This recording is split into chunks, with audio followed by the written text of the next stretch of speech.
സംസ്ഥാനത്ത് അടുത്ത 5 ദിവസങ്ങളിൽ വ്യാപകമായ മഴയ്ക്ക് സാധ്യത. വിവിധ ജില്ലകളിൽ യെല്ലോ അലേർട്ട് പ്രഖ്യാപിച്ചു. തിരുവനന്തപുരം മുതൽ പാലക്കാട് വരെ ജാഗ്രതാ നിർദ്ദേശം നൽകിയിട്ടുണ്ട്. മത്സ്യത്തൊഴിലാളികൾ ജാഗ്രത പാലിക്കണമെന്നും കാലാവസ്ഥാ നിരീക്ഷണ കേന്ദ്രം മുന്നറിയിപ്പ് നൽകിയിട്ടുണ്ട്. തെക്കു പടിഞ്ഞാറൻ ബംഗാൾ ഉൾക്കടലിൽ അടുത്ത 24 മണിക്കൂറിനുള്ളിൽ പുതിയ ന്യൂനമർദ്ദം രൂപപ്പെടാൻ സാധ്യതയെന്ന് കേന്ദ്ര കാലാവസ്ഥാ വകുപ്പിന്റെ മുന്നറിയിപ്പ്. അറബിക്കടലിൽ ചക്രവാത ചുഴി നിലനിൽക്കുന്നു. ഈ സാഹചര്യത്തിൽ കേരളത്തിൽ അടുത്ത 5 ദിവസം വ്യാപകമായ മഴയ്ക്കും ഒറ്റപ്പെട്ട ശക്തമായ മഴയ്ക്കും സാധ്യതയെന്ന് കേന്ദ്ര കാലാവസ്ഥാ വകുപ്പ് അറിയിച്ചു.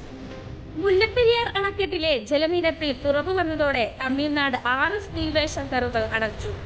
ജലനിരപ്പ് 141.6 അടിയായാണ് കുറഞ്ഞത്. നിലവിൽ ഒരു ഷട്ടർ 6.09 ഘനയടി വെള്ളം ഇടുക്കി ഡാമിലേക്ക് ഒഴുക്കിവിടുന്നുണ്ട്. നിലവിലെ സാഹചര്യത്തിൽ തമിഴ്നാടിന് 142 അടി വരെ ജലനിരപ്പ് ഉയർത്താനാകും. ഇടുക്കി ഡാമിൽ 2434 അടിയാണ് നിലവിലെ ജലനിരപ്പ്. തമിഴ്നാട് തുറന്നുവിടുന്ന വെള്ളത്തിന്റെ അളവ് കുറച്ചതിനാൽ ഇടുക്കി ഡാം നിലവിൽ തുറക്കേണ്ടി വരില്ലെന്ന് ജില്ലാ ഭരണകൂടം.